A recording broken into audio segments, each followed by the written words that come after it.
Imer Noticias presenta. ¿Cómo está usted? Muy buenas tardes. Bienvenida, bienvenido, bienvenide a El Acento, tu punto de referencia. Hoy es el lunes 8 de diciembre de 2025. Es la 1 de la tarde en punto en Ciudad de México, las 12 del mediodía en Ciudad Juárez, Chihuahua, y las 11 de la mañana en Tijuana, Baja California. De Sonora a Yucatán está la presencia del Sistema Nacional de Noticiarios del Instituto Mexicano de la Radio, que transmitimos completamente en vivo desde el cuarto piso de la Torre de Radiodifusoras del IMER, en el pueblo de Joco, en Ciudad de México. Un día importante en materia informativa, no solamente en México, sino también en otras latitudes. Damos paso, pues, a la información. México alcanzó una cifra récord de empleos formales registrados en el IMSS con más de 22 millones de puestos de trabajo. La presidenta Claudia Sheinbaum advirtió que este progreso en el aumento de salario y la generación de empleo formal es resultado directo del cambio de modelo económico impulsado por los gobiernos de la Cuarta Transformación. El gobierno federal ya registra un avance de 37% en la creación de 150,000 nuevos lugares en nivel preparatoria, como parte del Plan Integral del Sistema Nacional de Bachillerato implementado en el gobierno de la presidenta Claudia Sheinbaum. Ya anunció el nuevo modelo de ciberbachillerato.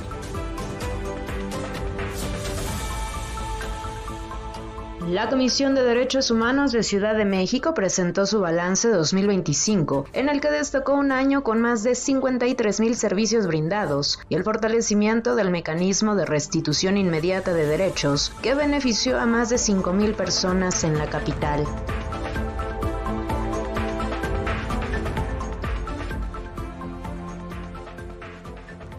Diputados de Morena acusan al exgobernador de Tamaulipas, Francisco Javier García Cabeza de Vaca, de haber participado en el huachicoleo fiscal.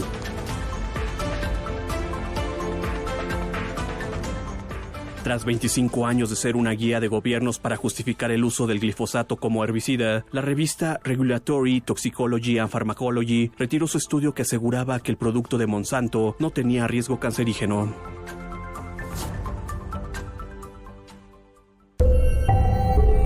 Imer Noticias presenta.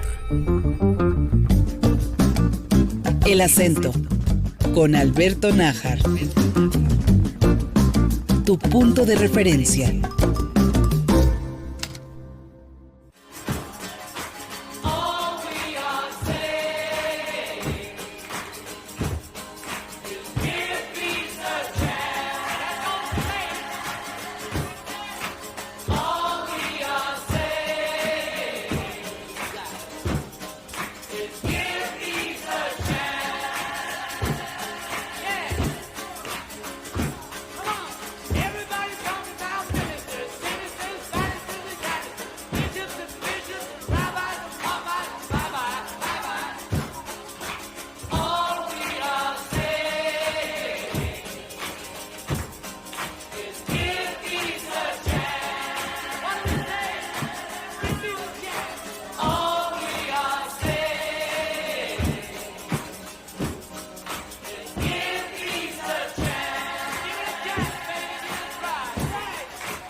Hace 45 años, casi a esta hora, cerca de las 5 de la tarde, tiempo de Nueva York, fue asesinado John Lennon cuando salía de su departamento en la Quinta Avenida en Nueva York. Iba acompañado de su esposa Yoko Ono. El asesino Mark David Chapman nunca ha podido hablar por completo por qué tomó la decisión de disparar en contra de este mítico cantante que ya para ese momento pues su fama se convertía paulatinamente en una leyenda. Mark David Chapman ha pedido varias veces que le permitan terminar su sentencia en libertad y cada vez que lo ha pedido le han dicho que no, la atrocidad del crimen que cometió y los indicios que se tienen de que no se ha rehabilitado por completo lo mantienen en prisión. Hace 45 años fue asesinado John Lennon, un día como hoy, 8 de diciembre de 1980. Esta canción que escuchamos se grabó una década, casi 2 décadas anterior, fue en 1969, cuando se grabó, que estaba en una protesta muy extraña que llevó a cabo John Lennon con Yoko Ono, que estuvieron semanas en una cama, en un hotel, como una manera de protestar en contra de la violencia y la guerra que ocurría en ese momento, ya de una manera muy, muy fuerte en lugares como Vietnam. La Guerra Fría se cebaba en los países más pobres y América Latina no escapaba a este influjo. Poquito después de que se grabó esta canción, que es una consigna, una proclama para que se terminara con la violencia en medio planeta, pues ocurrieron golpes de estado muy, muy fuertes, muy cruentos en América Latina que causaron la muerte y desaparición de decenas de miles de personas. 45 años después, esta canción de protesta vuelve a tomar vigencia porque los perpetradores de entonces se encuentran de nuevo en el poder y existen intentos pues muy abiertos, descarados, hasta cínicos, de reeditar aquella doctrina ideológica de el dominio de unos cuantos de las grandes potencias por encima de los países más vulnerables, más pobres, donde se encuentra la mayor parte de los recursos. Apenas la semana pasada, la Casa Blanca dio a conocer un documento que se va a convertir, o es lo que se ha anunciado, en la línea central, en el eje rector de la estrategia de seguridad de Estados Unidos y que en términos muy concretos recupera la llamada doctrina Monroe, que establece que toda América Latina, el hemisferio occidental, pero particularmente toda América Latina, es un territorio de influencia y de interés para Estados Unidos y por lo tanto todo lo que sea necesario será tomado por la Casa Blanca para asegurar el control completo de los recursos de los gobiernos, de las sociedades, de la economía y del dinero para su propio beneficio. Give Peace a Chance es una proclama muy vigente que, vaya coincidencia, 45 años después del asesinato de este mítico John Lennon, vuelve por sus fueros.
Únete a nuestro canal. Síguenos en X, Facebook e Instagram como Imer Noticias. Todo el contenido de Imer Noticias lo encuentras en noticias.imer.mx. Está usted en El Acento, tu punto de referencia. Le recuerdo que puede comunicarse con nosotros a nuestras vías de contacto. Lo puede hacer a través de WhatsApp. 5566 31 24 27, 5566 31 24 27. Nos puede enviar mensajes a @Imer_noticias. Es el nombre de este servicio informativo en X y en Threads, en hilos, o bien escríbanos a Imer Noticias. Así nos llamamos en Facebook e Instagram. A mí me ubica como @AnaJarnajar en X, antes Twitter. Le queremos enviar un fuerte abrazo a usted que nos escucha en toda la República Mexicana y más allá de nuestras fronteras a través de nuestras emisoras en Internet. Aquí en cabina, en cortito, se encuentra Rafael Rosales en la operación, José Luis Plasencia en la producción y en los micrófonos, Alberto Nájar. Y seguimos con las noticias. Aumenta empleo formal ante el IMSS. Esta mañana en Palacio Nacional, durante la conferencia del pueblo que encabeza cotidianamente la presidenta Claudia Sheinbaum, se presentaron detalles de las cifras de registro de empleos formales ante el Instituto Mexicano del Seguro Social. Son más de 22 millones los puestos de trabajo que están registrados, lo cual es una de las cifras, de hecho la cifra más alta en la historia reciente de nuestro país. Hay datos importantes de crecimiento. Todos los detalles con puntualidad los tiene Jessica Leal. En el segundo trimestre del año se crearon 600,000 empleos en el país y se alcanzaron 40 millones de empleos en total, informó esta mañana el director del IMSS, Zoe Robledo. En Palacio Nacional indicó que, con corte al 30 de noviembre, el país alcanzó una cifra récord de empleos formales registrados en el Instituto Mexicano del Seguro Social, con más de 22,837,000 puestos de trabajo. Destacó que se trata del registro más alto que se tiene en la historia y en el IMSS. Datos al 30 de noviembre hay un nuevo récord de empleo que se llegó a 22,837,768 puestos de trabajo afiliados al Seguro Social. Es lo que conocemos como el empleo formal. Es el registro más alto desde que se tiene historia y registro en el IMSS. Y también en términos del mes, en el mes de noviembre se crearon 48,595 nuevos empleos solamente en el mes de noviembre del 2025. Esto significa que en lo que va del 2025 ya se han creado 599,000, casi 600,000 puestos de trabajo, que representa una tasa anual de crecimiento del 2.7%. Si lo vemos de mes a mes, es decir, de noviembre del año pasado a noviembre de este año, son 194,130 nuevos empleos, una tasa anual del 0.9%. En Palacio Nacional resaltó que de ellos, 19,800,000 son puestos permanentes, la cifra más alta considerando cualquier mes. Dijo que el salario base de cotización, es decir, el promedio que reciben los trabajadores afiliados, llegó a 624.9 pesos diarios, lo que significa un aumento anual de 7%. Nosotros hemos insistido mucho también en la calidad de este empleo y como podemos ver aquí, el salario base de cotización, que es el salario promedio de las personas que están registradas en el IMSS, alcanzó los 624.9 pesos diarios, es decir, casi 625 pesos, lo que significa un incremento en los últimos 12 meses de 7% para los trabajadores afiliados al Seguro Social. Con el aumento del salario mínimo que se anunció hace unos días por la presidenta Claudia Sheinbaum, pues el salario base de cotización va a seguir creciendo. Y también tenemos la variación mensual. Esto es muy importante, que es la variación entre empleo eventual y empleo permanente. Del total de puestos de trabajo, de los más de 22 millones, el 86.7% son empleos permanentes. Esto equivale a 19,800,000 empleos más estables. La cifra es la más alta considerando cualquier mes en la historia del Seguro Social. Además, Zoe Robledo señaló la participación de las mujeres en el mercado laboral, que superó los 9 millones de puestos registrados en el IMSS. El incremento de la participación de las mujeres en el mercado laboral son ya 9,229,000 puestos de trabajo registrados en el IMSS, lo que equivale al 40.4% del empleo total. En los últimos 12 meses se han creado 98,000 nuevos puestos solamente de mujeres que se han sumado al mercado laboral de nuestro país. Sin embargo, el director del IMSS apuntó que la estacionalidad influye en las cifras de empleo formal en México. Mencionó que se busca combatir ese comportamiento que se ha observado principalmente en universidades privadas, pues afecta los derechos laborales.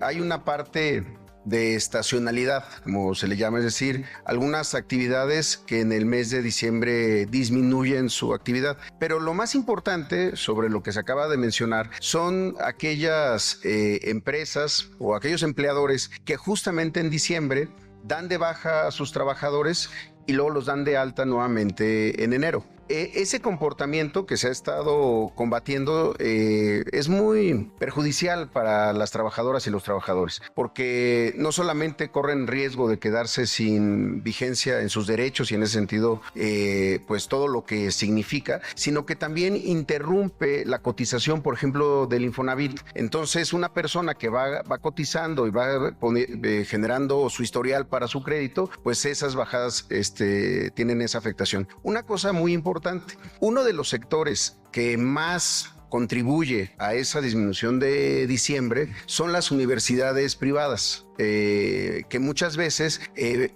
identifican a algunos de sus profesores y profesoras como si fueran trabajadores eventuales cuando no lo son, que tienen un horario, cumplen las horas, son trabajadores que deben de ser considerados así, y entonces en estos periodos que son de vacaciones se les da de baja, cuando se ha hablado mucho con ellos en el entendido que son vacaciones, no son periodos en donde se pueda interrumpir la relación laboral. Entonces, siempre cuando empieza el mes, tenemos que hacer un esfuerzo enorme para hablar, identificar quienes empiezan a dar de baja, para identificar dónde hay comportamientos inadecuados que puedan afectar a los trabajadores. Y particularmente, insisto, mucho de esto pasa en universidades privadas que tienen varios registros patronales y un número importante de trabajadores asociados. Para Imer Noticias, Jessica Leal.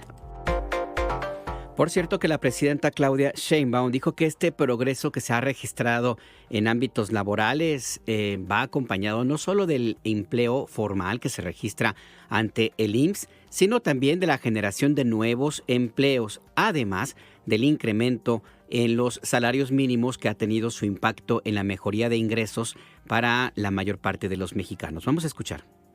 En la teoría económica neoliberal, nadie podría explicar que el crecimiento económico no es más del 1%, y entonces dirían, bueno, si no hay crecimiento económico por encima del 1%, no debería de haber creación de empleos. O cómo si no hay un crecimiento económico mayor a 1%, hay aumento salarial. Claro que nosotros queremos que haya mayor crecimiento económico y estamos trabajando para que así sea en el 2026. Pero en el 2025... pues tenemos más empleos formales, más empleo, un índice de desempleo de los menores de toda la Organización para la Cooperación y el Desarrollo Económico, mejores salarios mínimo y salario medio. Entonces, ¿cómo se explica? Pues por un modelo económico distinto, donde no solamente es el crecimiento económico, sino la distribución de la riqueza y también la creación de empleos a partir de distintos sectores. Repito, por supuesto que estamos trabajando para que haya mayor crecimiento, pero el crecimiento económico sin justicia no llega a quien menos tiene. Por eso hablamos de prosperidad compartida, de por el bien de todos primero los pobres, más los programas de bienestar. ¿Cómo se podría tener 850,000 millones de pesos en programas de bienestar directos a la gente a través del Banco de Bienestar, sin intermediarios, si no hubiera habido una política de austeridad republicana y combate a la corrupción? Nunca se hubiera logrado eso, porque hay más recaudación. Yo decía, son este año 500,000 millones de pesos adicionales a los del año pasado. ¿Cómo se logra eso? Pues solo combatiendo la corrupción y disminuyendo los privilegios. Y también, a partir de cambiar el paradigma, la tesis fundacional del modelo económico que aplicó en México durante décadas y que partía de la hipótesis de que si le iba bien a los ricos, también a todos los demás por el famoso sistema de goteo. Casi como si hubiera migajas que cayeran a las mayorías de lo que se embolsaban las minorías. La presidenta Claudia Sheinbaum en Palacio Nacional presentó una línea de tiempo de cómo evolucionó el salario mínimo en los gobiernos anteriores a 2018 y la diferencia fundamental en su crecimiento a partir de ese año en que empezaron los 7 años de transformación en el país. Vamos a escuchar. Llega el presidente López Obrador y se empieza a recuperar el salario mínimo. Con nosotros ya en los últimos 2 años, 25 y 26. Y el objetivo es llegar a 440. Esta gráfica le podemos llamar la gráfica del bienestar. ¿Qué ocurre en nuestro país en el último periodo de López Portillo y luego todo el periodo neoliberal? La caída del poder adquisitivo del pueblo de México. Cada vez alcanzaba el salario mínimo para menos. ¿Qué implica esto? Mayor pobreza. Pero al mismo tiempo que esto, como se vendieron las empresas del Estado, hubo unos cuantos que se cuentan con los dedos de las manos, que aumentaron su riqueza de manera impresionante. Digo que es la gráfica del bienestar, porque a partir del 2018 comienza a haber bienestar, o más bienestar para el pueblo de México. Ese es el modelo económico que nosotros defendemos. Si a esto le agregamos aumento al salario, aumento en el número de empleos, porque no es nada más que aumente el salario, tiene que haber más empleos, porque cada vez los jóvenes se incorporan al mercado laboral. Entonces tiene que haber aumento en el empleo, eso representa inversión pública, inversión privada, mejores salarios, y agréguenle los programas de bienestar, y agréguenle los derechos del pueblo de México, es decir, más y mejor educación, más y mejores servicios de salud, acceso a la vivienda, y entonces estamos hablando de menor pobreza, menor desigualdad, porque el aumento al salario distribuye la riqueza, además de los programas de bienestar. Por eso luchamos. Eso es lo que quiere decir ser humanista, que la gente viva mejor. Y con el neoliberalismo, pues la gente vivía cada vez con más dificultades. Por eso hablamos de continuidad de un modelo de desarrollo con bienestar, con justicia. Anuncian 130 ciberbachilleratos para 2026. Y parte de este modelo es también la atención a los jóvenes, a los estudiantes y a los que en su momento fueron estigmatizados como ninis que ni estudian ni trabajan. ¿Y sabe usted quién lo dijo? ¿Quién inventó este adjetivo? Un rector de la UNAM. A ese nivel llegó la descomposición social y política en nuestro país para que un rector de la Universidad Nacional Autónoma de México, el doctor José Narro, se atreviera a estigmatizar a los jóvenes de esta manera. Esta circunstancia ha cambiado y el país se encuentra en otra latitud. Abye Vargas, cuéntanos qué sucedió, qué se presentó en Palacio Nacional. Buenas tardes. Abye, ¿nos escuchas? Sí, yo los escucho perfecto. ¿Ustedes me escuchan a mí? Sí, adelante con tu reporte. Perfecto, pues muy buenas tardes a todo el auditorio de Mier Noticias. Pues efectivamente el gobierno federal pues informó que de la meta sexenal de crear 150,000 nuevos lugares a nivel preparatoria, pues actualmente ya hay un avance de 37%, Alberto. La presidenta de la República, Claudia Sheinbaum, pues indicó que la ampliación de lugares forma parte del Plan Integral del Sistema Nacional del Bachillerato, que también contempla 20 nuevos bachilleratos tecnológicos, 52 ampliaciones de preparatoria en 31 entidades y 130 ciberbachilleratos en 107 municipios, los cuales pues estarán cerca de los domicilios de los estudiantes. Además, pues implementa el modelo de este ciberbachillerato que incluye también nuevas materias como semiconductores y robótica, muy importante para el periodo actual. Escuchemos a la presidenta de la República. Vamos en cerca del 37% de la meta de lugares para preparatorias. Vamos a llegar a 150,000 en el sexenio. Y este modelo que se llama ciberbachillerato, que es un avance al telebachillerato, para poder incorporar nuevas materias y además llevarán actividades deportivas y culturales, que no lo tienen a la fecha los telebachilleratos, y quedarán cerca de la casa. En tanto, pues el secretario de Educación Pública, Mario Delgado, detalló que el plan integral se basa en 88 acciones para este año, de las cuales pues una es los nuevos 22 bachilleratos tecnológicos. De estos, pues ya se concluyó la construcción de 2 planteles en Reynosa, Tamaulipas, y en Tecámac, en el Estado de México, en donde pues ya los estudiantes ya están ahí, ya están en las aulas y pues estudiando nuevas materias también. Escuchemos al secretario de Educación.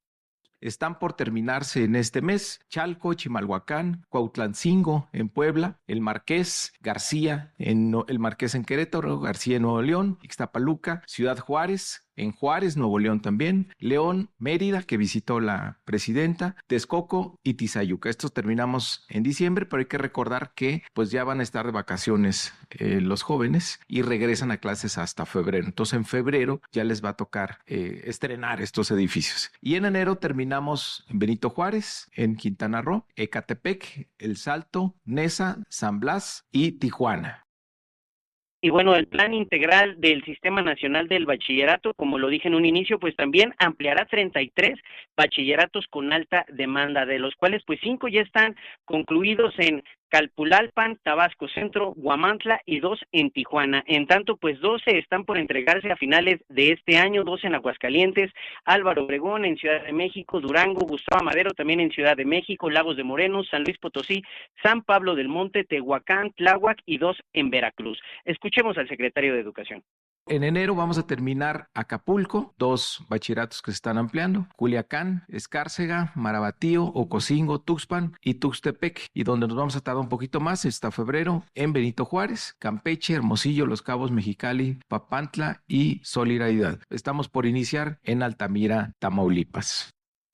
Y bueno, este plan también contempla la reconversión de 35 secundarias, las cuales pues serán preparatorias en el turno vespertino, esto pues con el fin de aprovechar la infraestructura y ampliar la matrícula estudiantil de nivel medio superior. En 6 secundarias pues ya se terminaron los trabajos de reconversión en los municipios de Acolman, Chalco, Iztapaluca, Naucalpan, Tecámac y Zumpango en el Estado de México. 10 serán entregados este mes en Cajeme, Sonora, Chimalhuacán, Ecatepec y Nicolás Romero en el Estado de México, también Gómez Palacio en Durango, 2 en Mérida, Yucatán, Soledad de Graciano Sánchez, San Luis Potosí, así como en Saltillo y Torreón, Coahuila. En tanto, pues ya en enero del próximo año se entregarán 11 en Atenco, 11 en total, que son en Atenco, 2 en Juárez, 2 en León, Morelia, Nuevo Laredo, San José del Cabo, Santa Cruz de Juventino Rosas, Tonalá y Uruapan. En tanto, pues 4 en febrero del siguiente año, que es Apaseo el Grande, Ayotlán, Yautepec y Zacatecas, y 2 en marzo del 2026 en Bahía de Banderas y Mazatlán.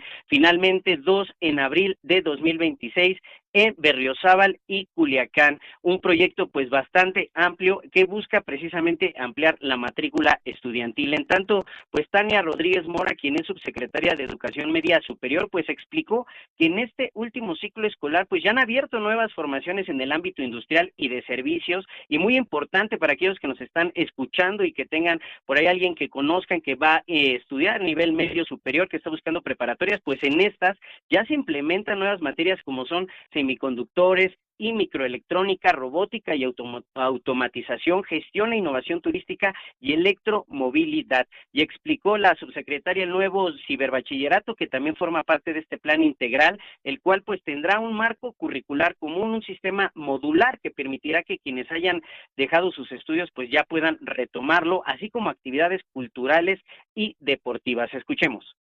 Estamos muy convencidos, porque así lo ha dicho la presidenta una y otra vez, que la formación de los jóvenes tiene que ser una formación integral. ¿Qué significa una formación integral? Tener una base de pensamiento científico y humanista, pero también un amor por el arte, por la cultura, por el ejercicio, por las actividades físicas. Por lo tanto, la forma en que imaginamos esta infraestructura escolar de este nuevo tipo va a tener una infraestructura que permita tener las clases de esta forma mucho más articulada y más apegada a la nueva escuela mexicana, digamos, de discusión, no tan directiva, de investigación, de poner en el centro los proyectos aula escuela comunidad, pero también áreas de cómputo muy importante, porque eso abre una enorme posibilidad a nuevas formaciones de distinto tipo y conectividad para todos los estudiantes.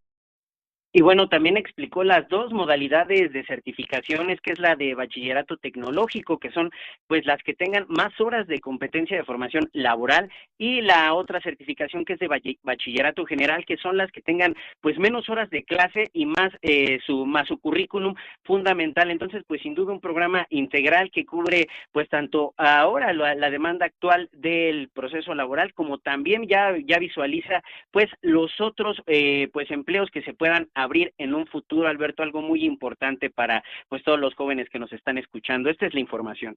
La información. Gracias, Abia Vargas. Estamos pendientes y muy buena tarde a todos. Buena tarde también para ti. Sí, estos ciberbachilleratos es parte de la estrategia de atender a toda la población en edad de estudio. En este caso, los que salen de la secundaria y que pues van a la preparatoria para seguir después con una carrera, ya sea de nivel licenciatura o nivel técnico, nivel humanista. La idea es crear un espacio para todos los estudiantes. De hecho, se han creado, la idea es crear 150,000 nuevos lugares. Hay un avance de 37%, es apenas el primer año de gobierno, y toda la dinámica va justo para cumplir con esta meta. es algo también importante, como le mencionaba, es un cambio de paradigma, es ver a los jóvenes con todos sus derechos y las posibilidades que tienen de desarrollarse de manera personal sin importar su condición económica u otra circunstancia que eventualmente pues, les pudiera tener algún impedimento. De hecho, el nivel de deserción en el bachillerato se ha reducido significativamente en los últimos años, y un elemento central que han señalado los jóvenes cuando se han hecho encuestas, ya sea de carácter privado como también encuestas por instituciones de servicio público, pues señalan que ahora, como tienen un respaldo económico, ya no tienen tanta necesidad de emplearse pues para comprar los libros o por lo menos para subsistir. Ya no tienen este apuro y por lo tanto el apoyo que reciben con las becas del gobierno federal, pues les permiten seguir en el estudio del bachillerato. En el acento, tu punto de referencia, conversamos con la doctora Tania Rodríguez Mora, ella es subsecretaria de Educación Media Superior de la Secretaría de Educación Pública. Doctora Tania Rodríguez, buenas tardes, le saluda Alberto Nájar. Hola Alberto, ¿qué tal? Muy buenas tardes para ti y tu auditorio. Muchas gracias por esta conversación que sostiene con la audiencia de Imer Noticias. Los ciberbachilleratos para 2026, ¿qué diferencia hay con lo que se conocía y ya existía, los telebachilleratos, subsecretaria? Muchas gracias.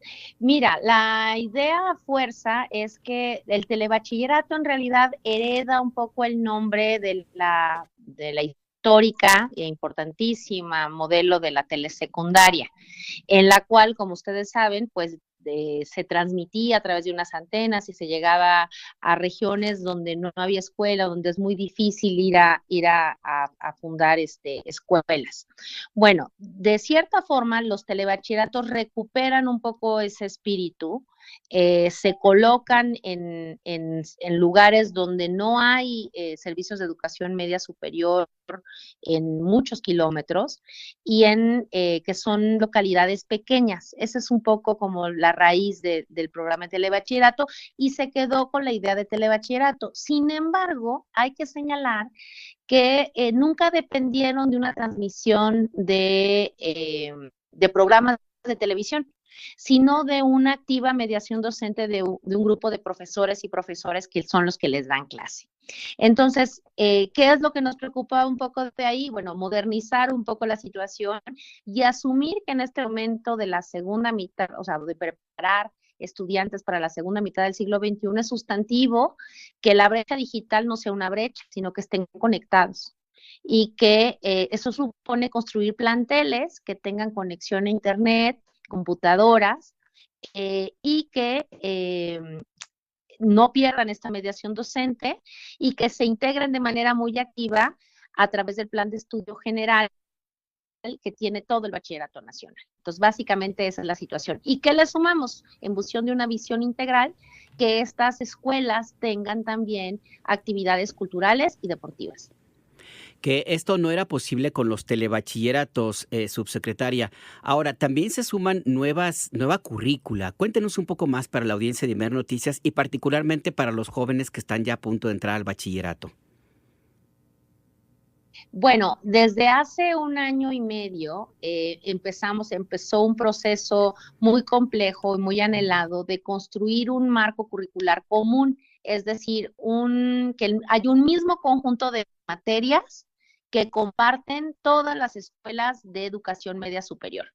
Antes, todas las escuelas distintas, todos los subsistemas, tenían distintos planes y programas de estudio, lo cual volvía muy complejo, pues, la identificación, digamos, de un piso parejo de conocimientos y saberes. Desde ahí se construía mucha diferenciación entre las escuelas, ¿no? Así esta es mejor o esta es peor. Y por otro lado, generaba muchísimos problemas para que los chicos se cambiaran de escuela, o si un chico abandonaba una escuela por alguna razón, al reintegrarse a otra que tenía otro plan de estudio, tenía que volver a empezar. Entonces, lo que estamos haciendo, la ventaja de este piso parejo de materias, es que va a permitirnos construir políticas de retorno, construir una idea única de bachillerato nacional que tiene una visión, digamos, científica, humanística, centrada en la formación de personas completas, de hombres y mujeres libres y de buenos ciudadanos y ciudadanas.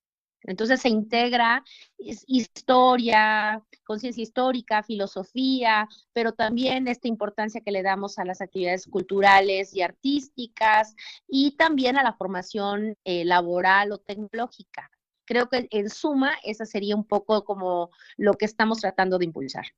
Ahora, la meta es que haya disponibilidad de lugares, de espacios para todo aquel joven que quiera estudiar el bachillerato, tanto como la secundaria, la primaria y la universidad.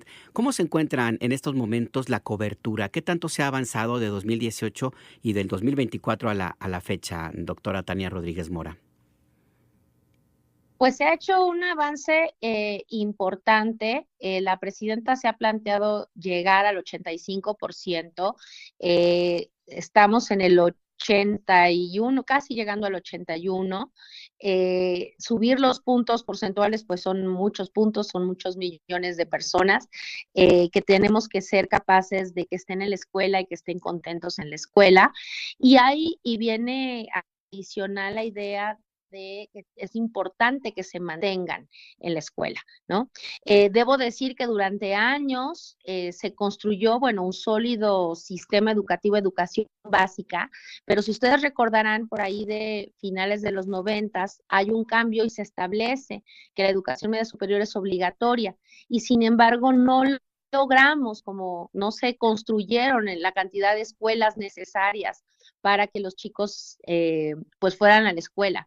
Y por eso esta consigna tan decidida de nuestra presidenta de construir escuelas para todos y que en la mejor de los casos les queden cerca de la casa para que vayan y puedan terminar su educación obligatoria. Que es el punto básico de un desarrollo efectivo como se busca justamente para todos los jóvenes en el país. Doctora Tania Rodríguez Mora, subsecretaria de Educación Media Superior, gracias por esta conversación y estos datos que aporta la audiencia de Imer Noticias. Al contrario, muchísimas gracias, Alberto, por el espacio y un saludo a todos y todos los que nos escuchan y particularmente a los que tienen hijos, hijas, conocidos, sobrinos, sobrinas, radioescuchas que estén en el bachillerato. Y que se queden allí porque ahora sí que no hay pretexto para no continuar. Así es, y que nos esforcemos todos por cuidarles, por acompañarlos a los adolescentes en su tránsito por el bachillerato, que estén contentos y felices y que aprendan mucho. Es el propósito. Que tenga buena jornada, doctora Tania Rodríguez. Gracias. Hasta luego. Hasta luego. Es la doctora Tania Rodríguez Mora, subsecretaria de Educación Media Superior de la Secretaría de Educación Pública y este modelo de los ciberbachilleratos que sí tiene diferencias con el telebachillerato. De entrada, el propósito central de que llegue a más personas y también que no tengan necesariamente que depender de una señal o de una antena que ya luego ve en algunos lugares en ciertas épocas del año por las condiciones meteorológicas de pronto no son las más favorables y pues se cae la antena y pues ya termina la posibilidad de que llegue la señal para los estudiantes de las telesecundarias y los telebachilleratos. Ahora hay esta diferencia y otra currícula que los hace más cercanos a la realidad cotidiana de todos los jóvenes y sobre todo, que también es importante plantearlo, porque es parte de la nueva realidad, existe el propósito de que en efecto este programa se lleve a cabo de la manera en la cual se plantea. ¿Por qué? Pues porque usted seguramente recuerda lo que ocurrió en el gobierno de Vicente Fox Quesada, que dijo que les iba a entregar computadoras y tablets a todas las niñas, niños de de la educación básica. Y sí, efectivamente, se entregaron miles de computadoras, pero que no servían. O se dio el caso que se entregaron computadoras a escuelas que no tenían electricidad. O se enviaron las computadoras a lugares donde no había conectividad de internet y por lo tanto, pues no servían. Y entonces resultó que pues muchas de estas tablets o de estas computadoras portátiles las encontraba usted en los tianguis. Se estaban vendiendo porque no hubo ningún control. Lo que importaba era que se entregara el contrato de asignación a personas cercanas a la pareja presidencial, que era como les gustaba definirse a Vicente Fox Quesada, junto con la que fue su vocera y luego su esposa Marta Sagún. Les gustaba que les llamaran la pareja presidencial y ellos establecieron este sistema de supuesto apoyo cibernético para los estudiantes de educación básica y terminó en un negocio muy nutritivo para unos cuantos y ya, eso se abandonó. Y ahora el propósito es muy, muy diferente de entrada, porque sí existe el propósito de que este programa se aplique y ahí ya esquemas de supervisión y, ojo, también existe la participación de los maestros que son tomados en cuenta para la elaboración de los programas de enseñanza.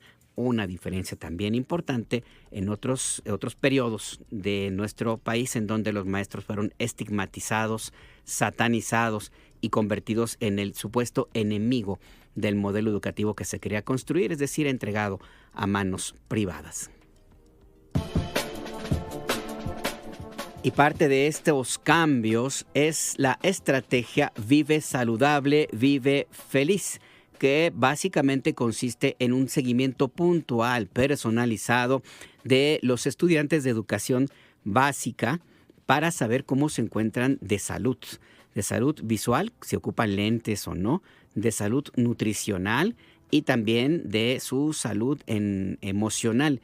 Este seguimiento ha permitido una valoración a 7,653,564 estudiantes de educación básica, según informó el secretario de Educación, Mario Delgado, en Palacio Nacional.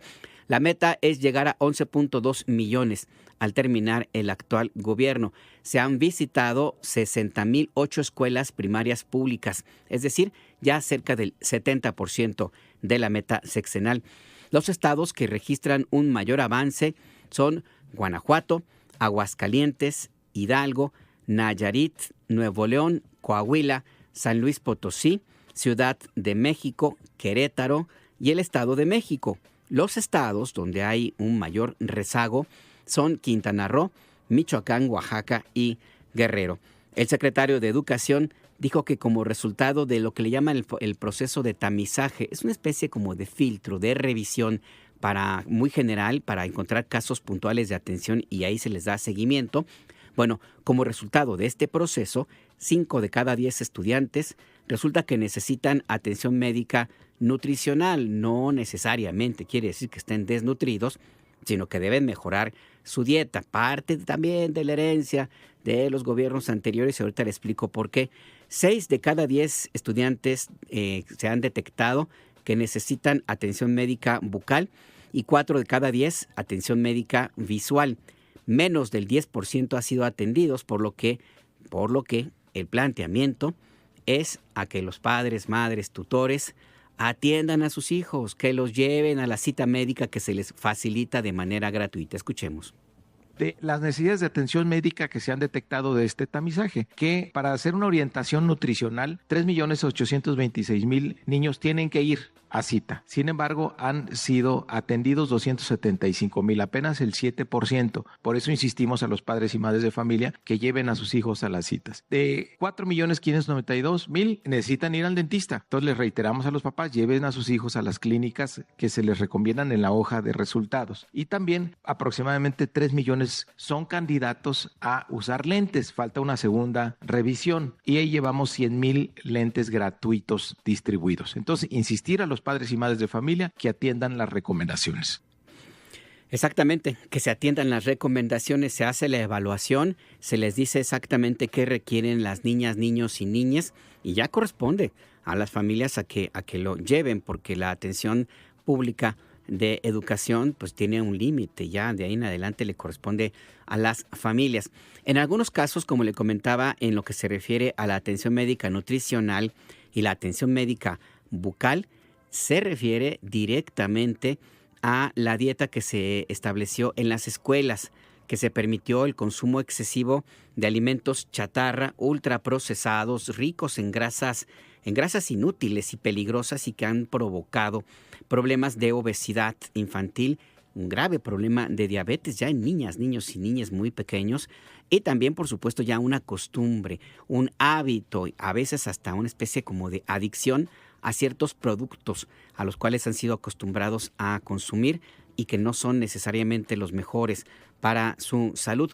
Y esto tiene que ver también con una decisión de política pública. Yo no me canso de repetir hasta dónde, para favorecer a grupos cercanos, tanto empresarios como políticos de los gobernantes en turno, se tomaron decisiones que mantienen a México en esta epidemia de obesidad, de hipertensión y de diabetes. El caso que le he contado varias veces, siempre vale la pena recuperarlo, pues cuando se tomó la decisión de prohibir o de restringir al máximo que las tortillas se hicieran de nixtamal y se obligó a hacerlos de masa de harina de maíz. Y solamente había dos grandes empresas, una de ellas, la de propiedad del consuegro del entonces presidente, el papá del entonces presidente Raúl Salinas Lozano, es decir, de Carlos Salinas de Gortari, la familia González, los dueños de Maseca, pues eran cercanos familiares de los Salinas de Gortari y por eso les tocó el beneficio, pues muy directo, no podemos decir indirecto, con esta determinación del gobierno de Carlos Salinas de restringir la producción de tortillas de maíz nixtamal y obligar a que fuera con harina de maíz, y se creó un monopolio. Y a partir de ese momento empezó a cambiar la dieta de los mexicanos y otras decisiones, como cuando asumió el gobierno Vicente Fox Quesada, que usted recuerde, fue gerente de la Coca-Cola. Y él dijo que iba a ser un gobierno empresarial y así lo hizo, pero nada más para unos cuantos, los amigos de Fox, y tomó la decisión de permitir que se distribuyeran en las tiendas Diconsa, que son tiendas que están en las zonas, ahora ya tienen otro nombre y se han extendido, en las zonas rurales, inclusive zonas indígenas. Se permitió que se vendieran y se distribuyeran como parte de la oferta nutricional para estas comunidades pobres, las sopas instantáneas. ¿Sabe usted el daño nutricional que causa una sopa instantánea como consumo cotidiano? Pues tremendo. ¿Y todo por qué? Pues para favorecer a los cuates, a los amigos. Y esto fue justamente lo que sucedió y ahora tenemos este problema que se ha detectado. 5 de cada 10 estudiantes de educación básica tienen necesidad de una atención médica nutricional, un control de lo que comen y de su salud, de nutrición, de qué es, cómo se alimentan. Las personas que tienen a sus hijos, hijes en las escuelas y reciban alguna evaluación de esta naturaleza, pueden consultar o pueden acercarse a la Secretaría de Educación o consultar los resultados en esta página web. Se lo voy a decir, www.resultados.vidasaludable, así como todo junto, resultados.vidasaludable.cep.gov.mx. Se lo pondremos en nuestras redes sociodigitales para que usted lo tenga a la mano. Fue positiva la reunión con Trump, informa Sheinbaum. Este fin de semana, el viernes en concreto en Washington, se llevó a cabo la primera reunión trilateral en la que participa la presidenta Claudia Sheinbaum. Se llevó a cabo, como le digo, después del sorteo de la FIFA para definir quiénes van a jugar contra quién en el Mundial de Fútbol de 2026. Una conversación de cerca de una hora, poco menos, entre Donald Trump, presidente de Estados Unidos, el primer ministro McCartney de Canadá y la presidenta Claudia Sheinbaum de México. La presidenta esta mañana dio detalles de cómo fue este encuentro. Dijo que fue una reunión muy cordial y de mucho respeto, y uno de los acuerdos, porque en esa plática es muy complicado abordar todo lo relacionado con una relación tan cercana, tan difícil, complicada, compleja, que si hay diferencia ahí entre México y Estados Unidos. Hubo acuerdos de mantener el contacto para la revisión de entrada del TEMEC. Vamos a escuchar. En la reunión del viernes, pues en realidad era un evento, digamos, no formalmente político, sino un evento más relacionado con el fútbol, el deporte, y pues lo que se vio fue una buena relación entre los tres países. Creo que eso fue muy importante. Y no es que hayamos avanzado mucho en la reunión privada, porque nos reunimos los tres países, pero quedamos de seguir trabajando. Ya en su momento, pues, cuando vayamos avanzando más, ya podemos informarles más. Pero fue una reunión muy cordial y de mucho respeto hacia México. del presidente Trump, y eso pues siempre lo vamos a agradecer. Podemos no estar de acuerdo, pero creo que siempre tenemos que buscar una buena relación. Hablamos de muchas cosas, y particularmente de comercio, de lo que tiene que ver con el TEMEC hacia adelante. Y ahí quedamos de seguir trabajando. Y se nombraron pues responsables para seguir trabajando distintas áreas del gobierno de Estados Unidos que participan, del gobierno de México y del gobierno de Canadá. Es así como lo ha planteado la presidenta Claudia Sheinbaum. Por cierto, le preguntaron hasta dónde el clima pues amistoso, porque sí se veía a Donald Trump ahí contento, estaba hasta moviéndose. Cuando llegaron los de Village People y empezaron a cantar una canción que repite mucho Donald Trump, y él estaba moviendo los brazos ahí bien feliz. Los de Village People, pues la verdad que sí, ya los corrieron en terracería, como diría el clásico, porque sí se veían algo cateados, pero estaban bien entusiastas. El caso está en que el ambiente era muy bueno y la presidenta Sheinbaum dijo que pues sí, que este ambiente favorable que implica el Mundial de Fútbol 2026 puede también contagiar las revisiones que ya iniciaron del Tratado México-Estados Unidos y Canadá. Vamos a escuchar. Es un buen ambiente para la revisión del tratado. Incluso el ambiente que vivimos ahí el viernes, pues muestra que en efecto, pues es un momento en donde el deporte te une. Entonces, obviamente el Mundial pues genera buenas condiciones para relación entre los tres países. Es exactamente eso, puede ayudar el Mundial para la revisión que va a ser casi paralela, va a durar una buena parte del año que viene. La presidenta Sheinbaum recordó lo importante que es mantener una buena relación entre México y Estados Unidos antes que caer en alguna confrontación, como ocurre con mucha frecuencia, que exigen grupos de oposición en México. Esto en respuesta surgió ante la pregunta que se formuló en Palacio Nacional sobre las declaraciones del actor Richard Gere en la Feria Internacional del Libro. Estuvo presente Richard Gere allí en la FIL en una conversación con la secretaria Alicia Bárcena de Medio Ambiente, y dijo Richard Gere que la presidenta de México pues será increíble, así dijo, la manera en la cual lidia con un personaje como Donald Trump. Le preguntaron su opinión a Claudia Sheinbaum y esto respondió. Yo estoy convencida que México siempre tiene que buscar una buena relación con Estados Unidos. Por muchas razones. 1, porque son nuestros vecinos. 2, porque allá viven 40 millones de mexicanos y siempre tenemos que defenderlos. Y 3, porque es mejor llegar a acuerdos que confrontaciones. ¿Cómo se da esta relación? Pues con principios, sin subordinación. Y hasta ahora, en estos meses que lleva desde febrero a la fecha, que lleva el presidente Trump y nosotros, pues lo que hemos dejado claro es coordinación sin subordinación, respeto a nuestra soberanía, respeto a nuestra territorialidad, respeto a la soberanía en el sentido más amplio. El pueblo de México es el único que puede decidir cómo se gobierna. Y también la defensa de los mexicanos allá, porque en cualquier lugar donde estemos siempre hablamos de eso, con el presidente Trump, con el secretario Rubio, de lo que son los mexicanos allá, lo que representa. Y a propósito de lo que ya ha iniciado la revisión del Tratado México-Estados Unidos y Canadá, pues se ha dado a conocer este fin de semana que más de 500 organizaciones empresariales, agrícolas y también industriales de Estados Unidos enviaron una carta al embajador Jameson Greer, quien es el representante comercial de la Casa Blanca. En esta carta le piden que el acuerdo comercial, el TEMEC, se mantenga y que sea el eje de la competitividad regional. Señalan estos empresarios que la revisión de 2026 debe llevarse a cabo sin poner en riesgo la integración productiva con México y Canadá, como ya existe desde 1994. Hay asuntos que se tienen que revisar, varios aspectos, no solamente desde Estados Unidos, que ha puesto una cincuentena más o menos, más de 50 quejas por supuestas barreras comerciales que existen todavía en México.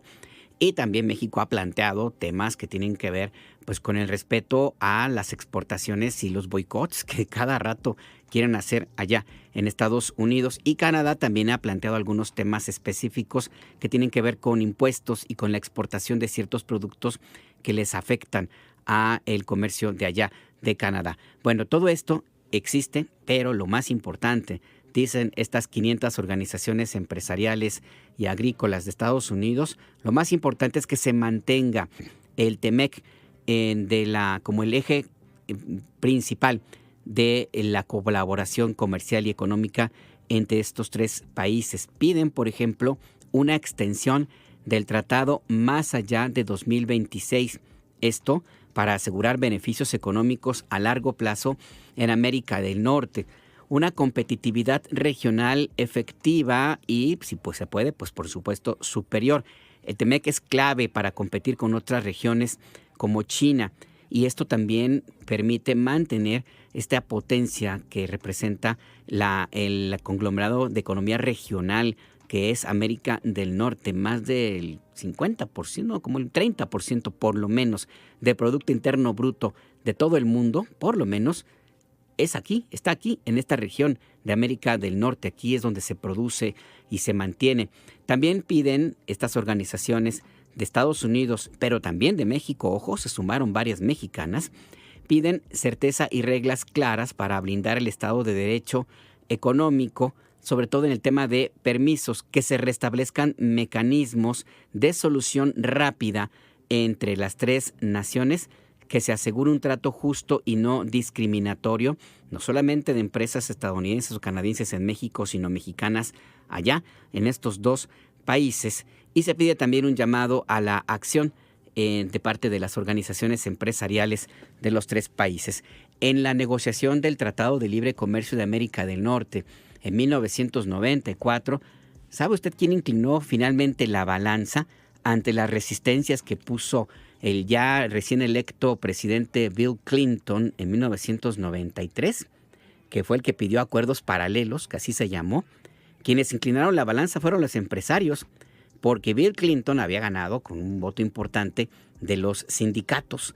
La AFL-CIO, que es como la organización sindical más poderosa de Estados Unidos y que siempre ha sido uno de los sectores fundamentales del Partido Demócrata, pues pedía que el TEMEC se revisara y se revisara por la certeza de que la diferencia de pago entre la mano de obra mexicana y la estadounidense pues les iba a representar pérdida de empleos, y otros también productores, también muy chillones, hay que decirlo de esta manera. Yo recuerdo perfectamente bien cómo los naranjeros estaban pero desatados, fúricos. Los productores de azúcar también de Florida estaban pero necios en tratar de meterse a estas conversaciones que se llevaban a cabo en salones del Capitolio. Ahí andábamos algunos periodistas ahí viendo, tratando de colarnos también, no nos dejaron, pero estaban ahí, pero con la presión a todo lo que daba para meter sus intereses y conseguir cuotas que finalmente Carlos Salinas de Gortari pues las concedió. De ahí viene también el hecho de que los refrescos se elaboren sobre todo con fructuosa y no con caña de azúcar.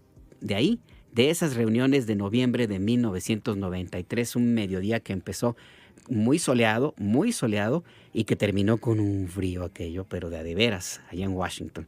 Pero bueno, así fue la circunstancia, y que ahora también están estas presiones del mundo empresarial que van a ser clave, definitivas, para que se mantenga el Tratado México, Estados Unidos y Canadá en la misma tónica la cual se mantiene desde 2017. Y Donald Trump no es totalmente insensible. Él va a pelear por sus intereses más electorales de manera interna que realmente efectivos a nivel empresarial, porque él también, de una u otra manera, como diría el clásico, su Dios es el dinero, y pues donde hay dinero hay alegría, dice Donald Trump, y pues no se va a pelear, no come fuego el presidente de Estados Unidos. Muchas gracias a todas las personas que se han comunicado con nosotros a nuestras vías de contacto a propósito de este servicio informativo, por supuesto, pero también por la fecha. Hoy, hace 45 años, murió John Lennon, y el doctor Edmundo Bucio nos manda un mensaje, nos saluda y nos sugiere una canción una canción que por supuesto atendemos con mucho gusto. Y también ya le van a responder al doctor Martín Caballero la pregunta que yo también le adelanto. El número de contacto es 5566-312427. 5566-312427 es nuestro número de WhatsApp para que se comunique con nosotros y conmigo también de manera directa. Así es que, pues muchas gracias a quienes nos escriben. Sígale, aquí estamos pero ávidos de que usted nos mande mensajes, lo que usted quiera, ¿eh? Aquí como diría, ni modo, pues la verdad que es una buena frase del bachiller López Dóriga. Se la voy a copiar, no le diga a nadie, no le diga a nadie, pero la verdad que sí, aquí también aguantamos vara. Lo dijo cuando le pusieron una, pero en serio, cuando recuerda usted en la tele que estaba entrevistando a Anthony Hopkins en la televisión a propósito de la película El Rito, y entonces él, por hacerse el chistosito, le preguntó en inglés why the Rito, y entonces queda Anthony Hopkins con una cara de, ahora sí que de what, y hasta que le cayó el 20 que le estaba preguntando por qué le pusieron El Rito a su película. Pero bueno, ahí quedó el clásico de este señor bachiller. Y pues no está mal, vamos a copiársela también. Aquí también, digan usted lo que quiera aquí. De veras que sí, aguantamos vara. Ya venimos.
Escríbenos, manda un WhatsApp al 55 66 31 24 27.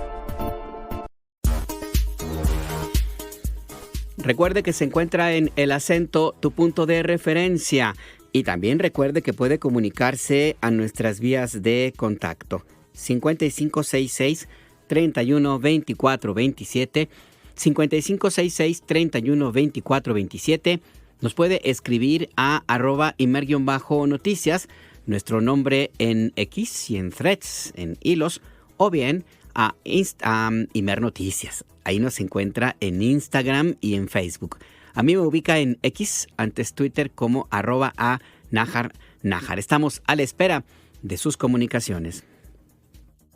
Fiscalía General debe informar sobre explosión de auto en Michoacán.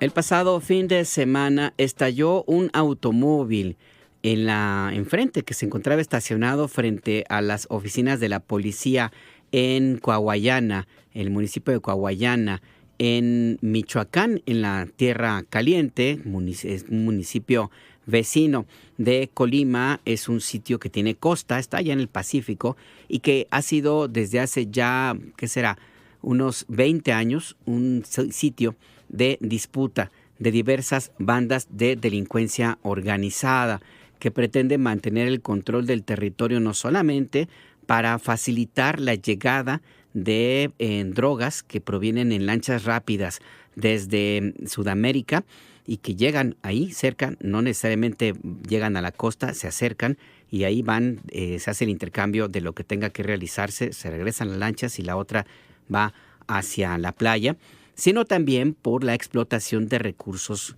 naturales, madera, por ejemplo, también minerales, la llamada familia michoacana, que luego derivó en los conocidos como los caballeros templarios, exportaban unos 100,000 toneladas de minerales de hierro al mes por esa región, por el puerto de Lázaro Cárdenas, hacia mercados en Asia, particularmente en China. Es una zona con muchísimos recursos minerales que pues la delincuencia organizada los quiere controlar, además de la producción de drogas sintéticas, algo que empezó en 1999 con el llamado Cártel del Milenio en la familia de los Valencia, que son como los precursores de lo que ahora se conoce como el Cártel Jalisco Nueva Generación. Desde entonces tienen ahí una presencia. ¿Usted recuerda a Shen Li Yegon?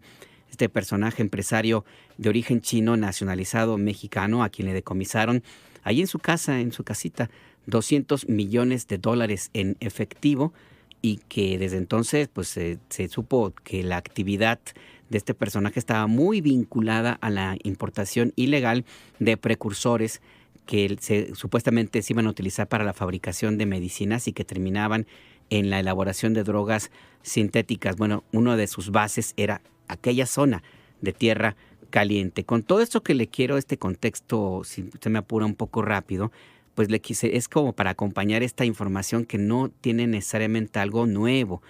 Sí, ocurre esta explosión de este automóvil que se va a investigar por parte de la Fiscalía General de la República, pero hay antecedentes de la utilización de este tipo de elementos por parte de la delincuencia organizada. Yo contaba en la mañana esta historia que me tocó a mí investigar también en los años 90, 1993, según recuerdo.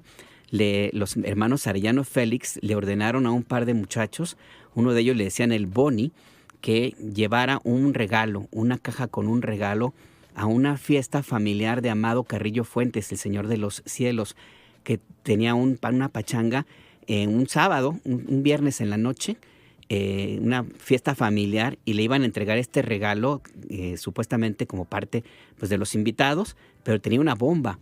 Y estos muchachos pues, se quedaron afuera y la bomba estalló antes de tiempo o se entretuvieron, el caso que pues, les estalló, y una muy mala fortuna de estos dos.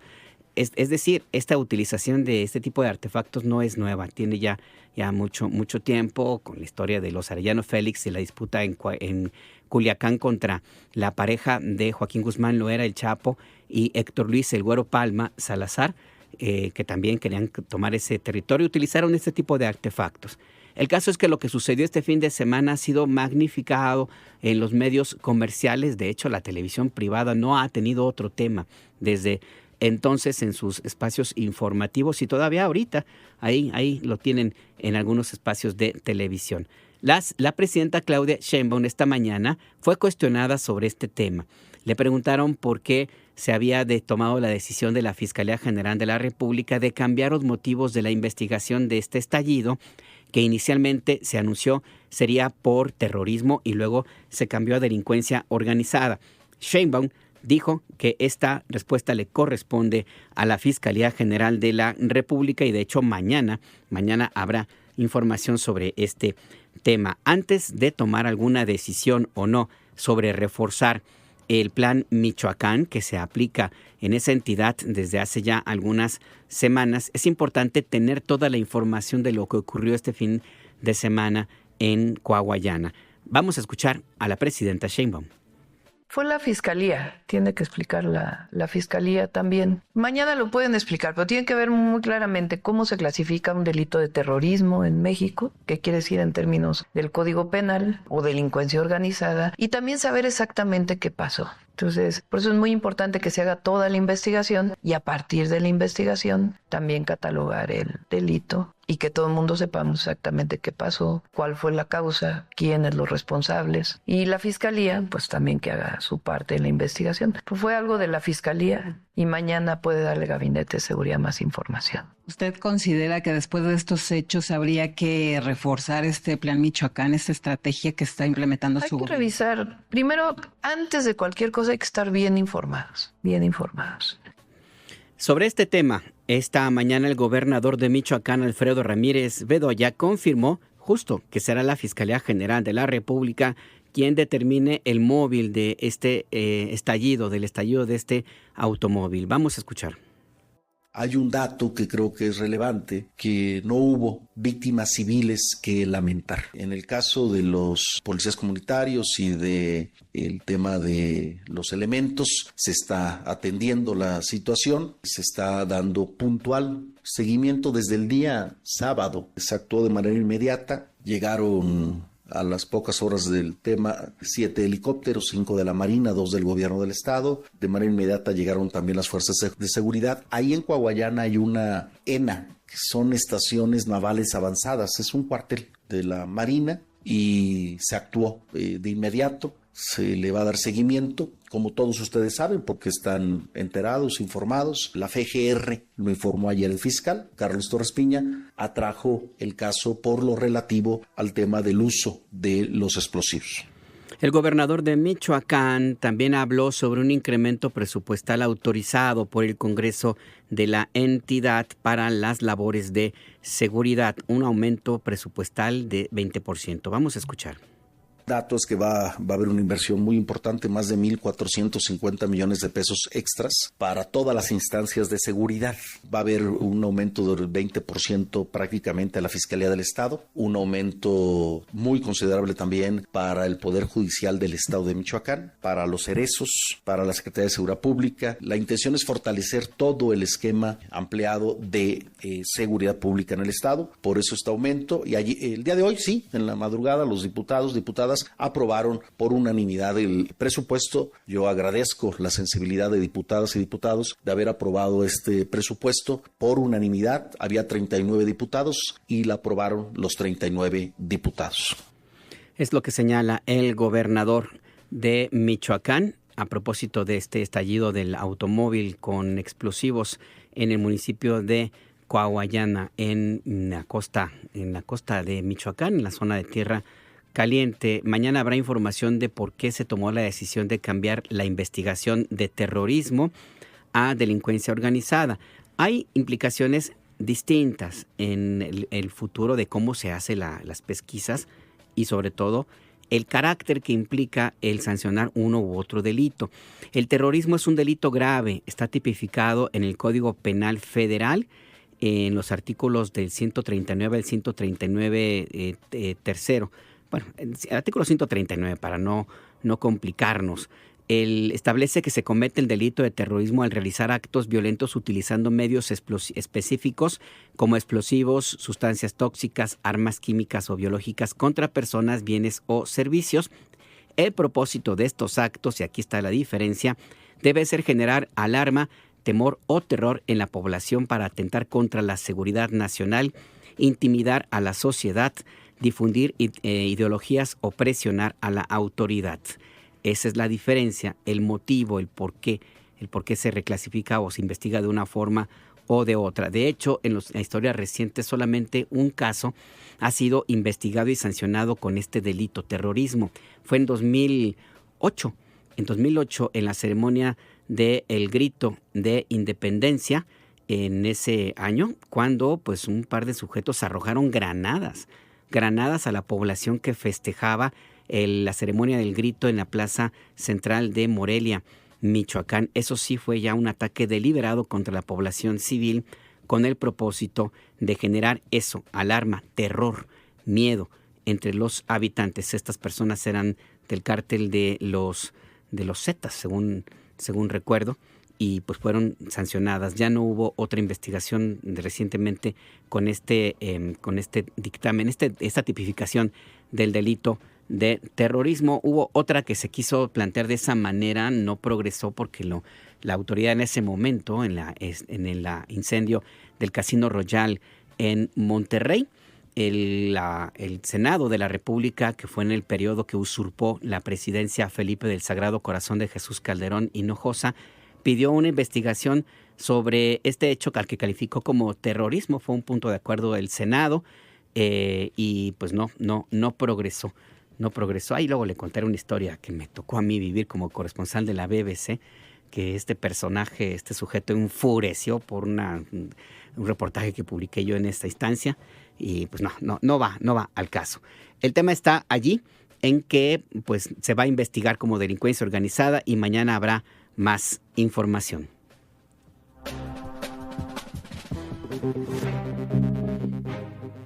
Por cierto, la presidenta Sheinbaum informó que durante su reunión con Donald Trump el viernes pasado no se abordó el tema de seguridad. Vamos a escuchar.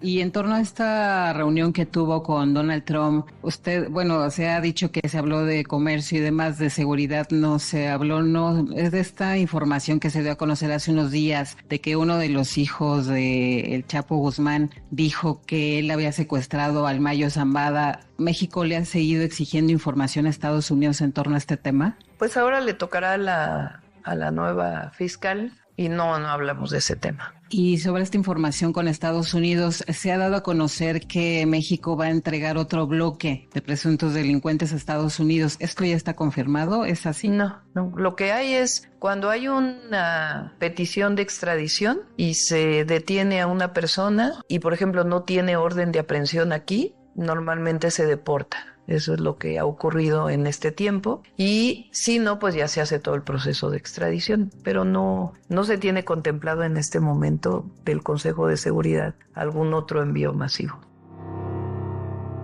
El PAN no conoce la Constitución, recuerda Sheinbaum. Pues así de claro, ¿eh? A las claras dijo la presidenta Claudia Sheinbaum sobre el Partido Acción Nacional, su dirigencia, que insiste en plantear críticas a las nuevas reformas a la Ley General de Aguas y la Ley de Aguas Nacionales, que han planteado que lo que se pretende, según la dirigencia de ese partido político, privatizar, más bien pretende estatizar, es lo que señalan, estatizar el derecho a el agua, cuando en realidad pues se les olvida que de acuerdo con la Constitución Política de los Estados Unidos Mexicanos, el agua pertenece al Estado mexicano. No se puede estatizar lo que ya está como pertenencia del Estado. Pero bueno, pues como están en la idea de que lo que debe existir es lo que se transformó a partir de 1992, cuando en el gobierno de Carlos Salinas se cambió la Ley General de Aguas para convertirla en una mercancía, pues ellos creen que esa es la realidad, es decir, están en la idea de que el agua es privada y no, como dice la Constitución, es un derecho, una entidad pública del Estado mexicano.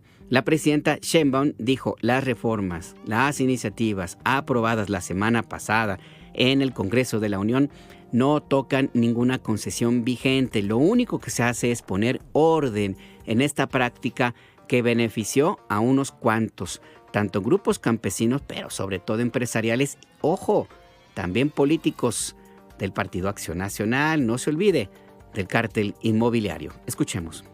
La postura del Partido Acción Nacional, la pública, lo que demuestra es una total ignorancia. Así lo digo con todas sus letras. Lo primero, no han leído la Constitución. El agua es un recurso natural, que es un bien de la nación. Eso está desde la Constitución del 17, porque ellos dicen que se atenta contra la propiedad privada del agua. Lo que dice la Constitución es que se puede concesionar. Entonces, ¿qué representa la Ley de Aguas Nacionales? Un ordenamiento de las concesiones. No se toca ninguna concesión, ninguna concesión. Pero lo que sí se dice es, tienes una concesión, ya no la vas a usar, ya no la puedes vender.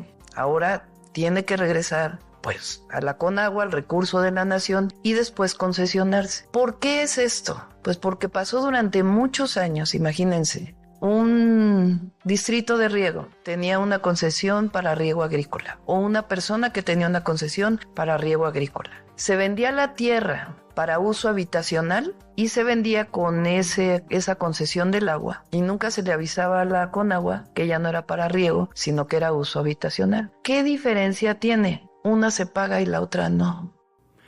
Ahí está una de las diferencias centrales y lo que dijo la presidenta Claudia Sheinbaum a propósito de estas versiones del Partido Acción Nacional. Dijo también en la mañanera del pueblo de este lunes que hay casos donde los distritos de riego con grandes volúmenes concesionados para supuestamente cultivar alimentos dejaron de hacerlo y en su lugar pues le venden el agua a los municipios. Escuchemos. ¿Qué otra cosa se limita? Por ejemplo, hay un distrito de riego, algunos distritos de riego, que tienen la concesión del agua. Tienen la concesión del agua y no pagan agua. Y ya no siembran, o siembran muy poquito, y le venden el agua al municipio. Y el municipio le tiene que pagar al distrito de riego, o le tenía que pagar al distrito de riego por el agua. Entonces imagínense, 100 agricultores que retienen una concesión de agua, no pagan por esa concesión, casi no siembran, y se vuelven millonarios, porque es como 100 millones de pesos le venden esa agua a un municipio. ¿Por qué el municipio le tiene que pagar a 10 personas el agua que es de todos? Porque eso se permitía en la anterior ley. Ahora ya no. Ahora es, a ver, no estás usando el agua, regrésala a la Conagua y la Conagua se la concesiona directo al municipio y va a pagar menos el municipio. Pues sí, y también se daba el caso de zonas agrícolas que se vendían a desarrolladores inmobiliarios que construían fraccionamientos, en muchos casos de lujo o de superlujo. Nada más revisar lo que sucede en algunas haciendas y algunos lugares mayas en los alrededores de Mérida, Yucatán. Si usted nos escucha en Yucatán FM, seguramente lo tendrá muy presente. Cómo ha habido y hay de hecho grandes desarrollos inmobiliarios, pero de hiperlujo, donde antes había zonas de cultivo de cualquier tipo, naranja por ejemplo, y que ahora son eso, unos lugares para millonarios. Bueno, pues se vendió el terreno con todo y concesión de agua, y entonces se utiliza el agua destinada de acuerdo con la concesión para cultivar comida, y se usa para llenar las albercas o para las grandes residencias y mansiones de estos desarrollos inmobiliarios de superlujo. Si usted nos escucha en Yucatán FM, le insisto, seguramente conocerá más de alguno de estos desarrollos, y también en otros lugares, no se crea, también en otros lugares donde nos escuche, seguramente lo tendrá usted presente. Pues esto era lo que ocurría. El agua para cultivo de alimentos no paga impuestos. El agua para un desarrollo habitacional como un campo de golf sí paga, y bien mucho, como decimos en mi tierra. Bien mucho se cobra, pero no lo pagan, que esa es la diferencia. Y fue parte también de todos los planteamientos que llevaron a unas 600,000 personas, más o menos, este sábado al Centro Histórico de Ciudad de México en la concentración, el encuentro ciudadano de la presidenta Claudia Sheinbaum a propósito de 7 años de transformación, un evento que le transmitimos en los medios públicos y particularmente aquí en el Sistema Nacional de Noticiarios de el IMER. La presidenta Sheinbaum habló sobre esta concentración del sábado, destacó la presencia de miles de jóvenes de a de veras, que ellos sí asistieron a este evento. Vamos a escuchar.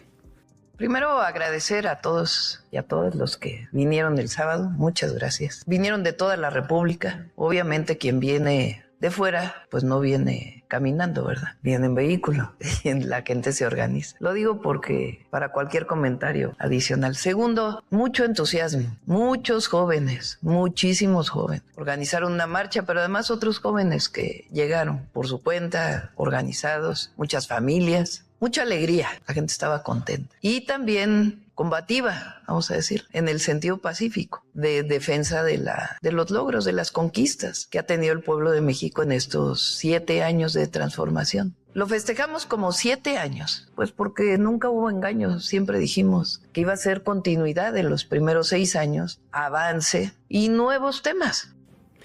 La presidenta Sheinbaum también habló sobre el modelo económico que está en vigencia en México desde 2018 y que ahora se mantiene. El principio fundamental, el humanismo. Sí estamos orgullosos de la Cuarta Transformación y el pueblo de México en su gran mayoría está orgulloso y orgullosas del momento histórico que estamos viviendo. El cambio profundo que está viviendo orgullosamente nuestro país. En las entrevistas hubo gente que decía, dígale a la presidenta que nunca se dividan. Pues eso querían, que había algunos del viejo régimen o comentócratas que recibían apapachos del viejo régimen, que tenían la ilusión de que llegara a la presidencia y dijera, tiempo nuevo, ya no queremos saber nada del pasado de López Obrador. Porque así eran los gobiernos priistas. A nosotros al revés, nos da orgullo ser parte del mismo movimiento. Si gritamos en las plazas, es un honor estar con Obrador, ¿cómo no vamos a seguir defendiendo lo que fue el periodo de lucha y de la presidencia. Somos parte del mismo movimiento. Y por supuesto, con cambios, con nuevos programas, nuevos proyectos, pero en esencia los principios por los que luchamos, esos no cambian. Pero ¿qué dice la gente? No se dividan. Les digo que hay encuestas, una encuesta que vi hace poco, que la gente le preguntan, oye, ¿qué opina del periodo del presidente López Obrador? 80% está a favor. Y miren que sigue habiendo campaña contra él, contra nosotros. En el acento, tu punto de referencia, conversamos con el doctor Carlos Augusto Jiménez Zárate, investigador de la neointeracción sociodigital. Doctor Carlos Augusto, gracias por esta conversación. Le saluda Alberto Nájar. Buenas tardes. Hola Alberto, un saludo a ti y a toda la audiencia de Imer Noticias. Es un gusto acompañarlos. Igualmente, muchas gracias. Le convocamos a esta plática con la audiencia de Imer Noticias justo porque nos llamó la atención un estudio que llevó a cabo en este fin de semana a propósito de cómo se vio en las redes sociodigitales un par de eventos donde participó la presidenta Claudia Sheinbaum y que en sentido contrario a otros eventos, otros hechos, pues generaron una reacción muy positiva. ¿De qué se trata, Carlos Augusto? Sí, precisamente me da la tarea en este fin de semana de analizar las interacciones que están relacionadas con la presidenta, la doctora Claudia Sheinbaum, y es muy notable cómo, bueno, los días previos, que ella asistiera al evento de la FIFA en los Estados Unidos, pues había esta campaña continua, ¿no? Que como bien decía hace unos minutos la presidenta, es una campaña continua que viene de tiempos del presidente López Obrador y no ha cesado. Obviamente cambian algunos actores, algunas cuentas, pero digamos es la misma estructura y dinámica de esta red trollbot anti 4T, por así enmarcarla. En el momento en que ella viaja a Estados Unidos al evento de la FIFA, estas fluctuaciones, digamos, de interacciones se habían mantenido en un rango estable, se disparan, y no solamente se disparan a mayor interacción, sino revierten la negatividad de esta campaña hacia picos muy positivos. Y luego el día siguiente, pues es la marcha, meeting ahí en frente de Palacio Nacional, donde vuelve a dispararse la interacción y de nueva manera, con picos muy, muy positivos. Entra también en el análisis que realice, entra también la red troll, digamos, a tratar de reconvertir la positividad que había generado en las redes. De hecho, en el análisis, ustedes lo pueden ver ahí en redes, en mi cuenta de X, antes Twitter, se ven dos zonas. La zona anti 4T, que a base de retuiteos intensivos y de narrativas falsas, pues trata de ir eclipsando la interacción orgánica que se desató a favor de la presidenta Sheinbaum. Sí, está algo diferente. ¿Cómo se midió? ¿Cuál es la consecuencia de estas reacciones positivas? ¿Qué hay detrás de todo esto que se analizó, que usted analizó en las redes? ¿Hablamos de personas de carne y hueso? ¿Hablamos también como otros momentos de otro tipo de origen, las cuentas de origen? ¿O cómo es? Sí, en el pico positivo pues están diversos actores de carne y hueso de la 4T, que es una característica esencial de las redes, digamos, pro 4T, que la mayoría son cuentas que son identificables, que tienen rostro, que son personas públicas. Ahí está Epigmenio Barra, están funcionarios públicos como Rosicela, Martí Batres y otros actores públicos del movimiento de apoyo a la 4T. Y por el otro lado, pues están estos también personas de carne y hueso, una serie de redes ya conocidas como trolls. Esas son cuentas que no tienen una identidad, sino más bien se enmascaran en nombres. Pero lo más importante, Alberto, yo creo, es la narrativa que ellos tratan de implementar. En la zona anti 4T es una narrativa muy grotesca, muy agresiva, mucho odio. Yo lo pude también analizar por zonas, el sentimiento, y vemos cómo mientras el sentimiento en la zona pro 4T, digámoslo así, es fluctuante, es variable, pero dentro de márgenes normales. Esto te habla de algo orgánico, es una muestra, una evidencia más porque siempre hay como que esta parte de que, bueno, las redes que apoyan a la presidenta Sheinbaum son redes pagadas, pues si fueran pagadas no estuvieran esas dinámicas de tipo orgánico, contrastando la dinámica de la zona anti-4T donde va en picada. Y podemos observar cómo la negatividad va en picada, y cada vez más agresivo, es un tono más grotesco. Esa es una gran diferencia. Además de los contenidos desinformativos, recordemos que una de las temas que ellos empezaron a impulsar cuando la presidenta apenas viajaba a Estados Unidos al evento de la FIFA el viernes, es que había sido desviado su avión hacia un aeropuerto militar con el objetivo de que iba a ser detenida, ¿no?, por el gobierno de Estados Unidos, lo cual fue una total mentira. Y luego el siguiente día, pues, en la concentración del Zócalo, pues los diversos contenidos de acarreos, de que gente iba a fuerzas. Entonces, todas estas narrativas de la zona anti-4T, pues siguen en una escalada muy negativa. La verdad que lo que yo he observado en los últimos periodos de análisis es que han ido incrementando su nivel de negatividad. Ahora, como para tener un marco de comparación, porque sí, nos acaba de explicar muy bien cómo funcionan estas granjas de robots que tienen un discurso agresivo, sin sentido, en donde solamente se repiten el mismo argumento ad nauseam. ¿Cómo es un comportamiento orgánico de personas de carne y hueso? ¿Qué tipo de comentarios son los que hacen, por ejemplo? Mira, en los comentarios, más que nada a nivel de análisis de datos masivos, el sentimiento, las interacciones son picos regulares, no tan pronunciados.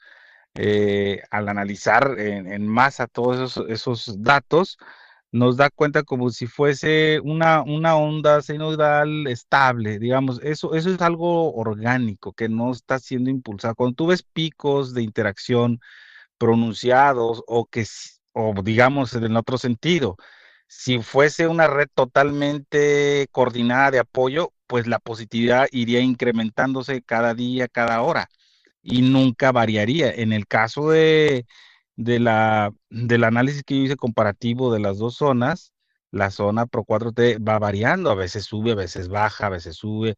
Es decir, eso es algo orgánico, eso es algo real de la gente. No, contrario a lo que pasa en la zona anti-4T, que siempre se va en picada, negativo. Pues obviamente eso es una estrategia de ataque que, déjame decirlo también, está prohibido en la misma red X, y sin embargo se permite por estos grupos cobijados, porque también hemos denunciado que hay un sesgo hacia la derecha, ¿no?, en las redes sociales, especialmente en X.com, antes Twitter. Entonces eso también es relevante poner de énfasis, porque después ellos como argumento dicen, perdieron la narrativa en redes. No es que hayan perdido la narrativa, es que la misma plataforma les da cobijo y ellos alimentan con estas granjas de cuentas de trolls y de bots, pues narrativas de agresividad y de desinformación, lo cual está totalmente en contra de las mismas reglas de la plataforma X. Pues sí, la verdad es que sí es importante este dato, porque entonces demuestra que efectivamente la interacción, el comportamiento, la conversación en redes sociodigitales de quienes expresan un respaldo al proyecto político que gobierna actualmente, pues son personas de carne y hueso, y no al contrario, que sí hablamos de otra circunstancia, doctor Carlos Augusto Jiménez. Así es. Pues le agradezco esta conversación y este análisis que hace para la audiencia de Inmer Noticias en la República Mexicana, doctor Carlos Augusto Jiménez. Muchas gracias a ti, Alberto, y un saludo a toda la audiencia de Inmer Noticias. Un saludo también para usted, que tenga una buena jornada. Gracias. Es el doctor Carlos Augusto Jiménez Zárate, investigador de la Neointeracción Sociodigital. La conclusión: pues las personas que participaron en la conversación en Twitter, en hilos, en Facebook sobre todo, que ojo, tienen mayor movimiento y más seguidores y usuarios Facebook que en X, pues son personas de carne y hueso, y quienes se dedican a difundir y promover el odio y la violencia son unos cuantos, acompañados de una contratación millonaria de pues de granjas de bots. Por cierto, hay algunas personas de carne y hueso que también participan, pero con entusiasmo sobre estas campañas de odio y de violencia, algunos que en su momento pues fueron parte de la élite de la opinocracia, los formadores de opinión y política pública, como Héctor Aguilar Camín, que publica una columna en Milenio, en donde escribe, donde habla de que costó cientos de millones de pesos la movilización de este fin de semana. Pues habrá quien piense que en realidad lo que ocurrió es que se perdieron esos supuestos millones de pesos que antes iban justamente a las cuentas bancarias de algunos cuantos. Reconocen que el glifosato es peligroso para la salud. Este es un tema trascendente. Desde el año 2000 se mantuvo la tesis de que el glifosato, este herbicida que ha sido señalado por la Organización Mundial de la Salud como potencialmente cancerígeno y que genera daños importantes en la salud de quienes lo utilizan de manera intensiva, este estudio señalaba que no era cierto que el glifosato es peligroso y que no era cierto que provocaba daños como el cáncer. Bueno, 25 años después se ha revelado que este documento, que sirvió inclusive para la toma de decisiones de política pública de varios gobiernos, estaba construido con tesis y elementos no sustentados o abiertamente falsos. Nuestro compañero Luis Camarillo nos cuenta. Tras 25 años de ser un referente de gobiernos para justificar el uso del glifosato como herbicida, la revista Regulatory Toxicology and Pharmacology retiró su estudio que aseguraba que el producto de la Corporación Estadounidense de Productos Químicos y Agrícolas Monsanto no era riesgoso para la salud humana y no representaba riesgo cancerígeno. Esto luego de que se descubrieron problemas críticos que socavan la integridad académica del texto y sus conclusiones, que hace un cuarto de siglo fue muy influyente al asegurar que el glifosato, el ingrediente principal del herbicida Roundup, no causaba cáncer. La razón es que se descubrieron graves problemas de ética e integridad, pues se demostró que los verdaderos autores del estudio eran empleados de Monsanto y no los científicos independientes que figuraban como firmantes. Además, los autores ocultaron haber recibido dinero y beneficios de la compañía estadounidense para realizar la investigación. Cabe recordar que este artículo sirvió durante décadas para que las autoridades de muchos países permitieran el uso del glifosato, y su retiro ahora refuerza la postura de quienes lo consideraban un riesgo para la salud. Roundup fue comprado por la empresa químico-farmacéutica alemana Bayer en 2018 y desde entonces comercializa el glifosato con miles de millones en ingresos. Sin embargo, estas ganancias se han visto afectadas por las decenas de demandas en Estados Unidos por su relación a desarrollar cáncer en personas que se vieron expuestas al glifosato, como agricultores, jardineros o personal de parques y mantenimiento. Para IME Noticias, Luis Camarillo Carvajal. Este estudio que le comentamos se llama Evaluación de Seguridad y Evaluación de Riesgos del Herbicida Roundup y su ingrediente activo, glifosato, para los seres humanos. Roundup es el producto comercial de la transnacional Monsanto, que es el principal distribuidor de este tipo de herbicida que ha sido catalogado como potencialmente muy peligroso, que puede generar cáncer. Y no lo digo yo, no lo dice el gobierno de México, lo dice la Organización Mundial de la Salud.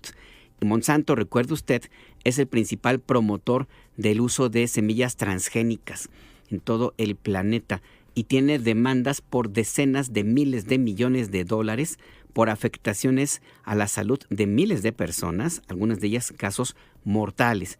Y ahora se ha descubierto, se ha revelado que este documento, que fue la base para sostener que no era cierto que el glifosato es peligroso, resulta que se hizo sin ética, sin todos los elementos científicos necesarios y haciendo a un lado elementos que señalaban que efectivamente Roundup y el glifosato en general son potencialmente cancerígenos. Muy, muy importante este tema que seguiremos aquí en IME Noticias.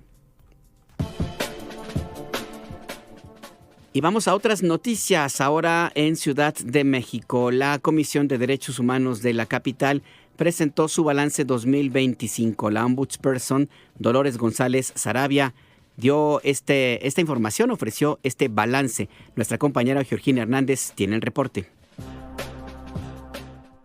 La Comisión de Derechos Humanos de Ciudad de México presentó su balance de actividades 2025, en el que destacó el crecimiento sostenido en la atención a la ciudadanía, el avance en el abatimiento del rezago histórico y el fortalecimiento de los mecanismos de restitución inmediata de derechos. Durante el acto, la presidenta del organismo, Dolores González Sarabia, informó que la comisión cerrará el año con 53,000 servicios brindados, entre orientaciones, canalizaciones, aperturas de quejas y otros procesos de defensa. Agregó que 5,449 personas lograron la garantía efectiva de sus derechos, de las cuales 38 lo hicieron mediante recomendaciones y 5,411 a través del mecanismo de restitución inmediata o por conciliación y mediación. También precisó que en 2025 la comisión emitió 13 recomendaciones y gestionó 9 acuerdos conciliatorios dirigidos principalmente a la Fiscalía General de Justicia Capitalina, la Secretaría de Seguridad Ciudadana, el Instituto de Servicios Periciales y Ciencias Forenses, la Secretaría de Movilidad y el Sistema Penitenciario. Además, destacó un avance sin precedentes en la gestión de expedientes, al alcanzar un 111% de atención y resolución, resultado de procesar tanto los casos nuevos como parte del rezago heredado, y atribuyó este logro al fortalecimiento de metodologías internas y al uso del mecanismo de restitución de derechos, que atiende casos en un plazo no mayor a 90 días y que este año recibió 275 solicitudes. En términos de, se los voy ahora a decir en números, de las peticiones que entran a expedientes, tenemos derecho a la seguridad jurídica y derecho al debido proceso. A la primera, seguridad jurídica, son 102, al debido proceso 50, derechos de petición 24, derecho a la ciudad 24, derecho al acceso a la justicia 12, derecho al debido proceso de persona imputada 5, derecho al trabajo 5, derecho a la seguridad social 5, derecho al agua 5, y hay otros muy dispersos 28. Las autoridades que son mayormente interpeladas son la Fiscalía General de Justicia 94, la Consejería Jurídica y de Servicios Legales 16, la Secretaría de Seguridad Ciudadana 17, la Secretaría de Gestión Integral del Agua 14. En materia de acompañamiento a protestas y defensa del derecho a la manifestación, González Sarabia informó que la comisión dio cobertura a 76 protestas, incluida la marcha de la Generación Z del 15 de noviembre, tras la cual 29 personas fueron detenidas. Explicó que el organismo realizó labores de observación, documentación y contención, y posteriormente acompañó a las personas aprehendidas para garantizar su certificación médica, su defensa y la toma de declaraciones sin presiones. Indicó que por estos hechos, la comisión recibió 11 quejas que actualmente están en investigación. Como comisión no nos toca hacer en este momento una calificación sobre todos los actos que sucedieron. Sin embargo, sí pensamos que todo acto que afecte la integridad física o psicológica de personas es reprochable, ¿no? Ya sea cometida por particulares contra terceros o por policías contra manifestantes. Sin embargo, sí es muy importante decir que nosotros como comisión lo que tenemos que documentar y trabajar es en torno al abuso de la fuerza que pueda haber institucional. ¿Por qué este contexto es más complejo? Yo creo que desde hace mucho tiempo no ha habido detenciones, por ejemplo, y eso le dio un nivel muy alto de complejidad para la labor de la comisión, por ejemplo, porque nos obliga a hacer todo el proceso, desde la manera en que se detiene, el seguimiento que se hace en las instancias de procuración e impartición de justicia.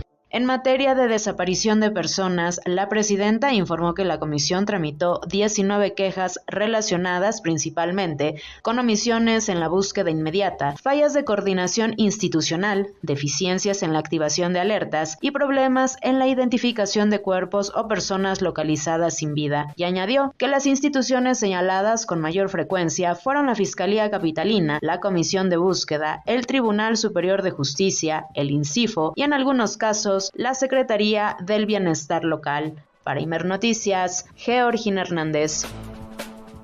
Ya que seguimos en Ciudad de México, la jefa de gobierno Clara Brugada inauguró la primera estación de policía especializada de género. La información la tiene Guadalupe Franco. Adelante, buenas tardes.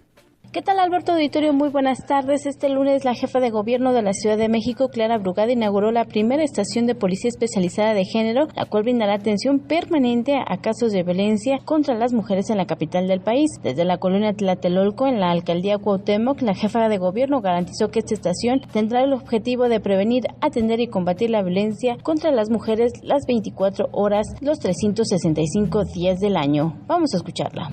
¿Qué va a hacer entonces esta estación de policía especializada de género? Va a organizar que las 30 patrullas que tiene a su cargo puedan desplegarse a lo largo y ancho de la ciudad para enfrentar la problemática de violencia. También va a garantizar que se brinde atención inmediata ante emergencias. Dará acompañamiento y asesoría jurídica a las víctimas.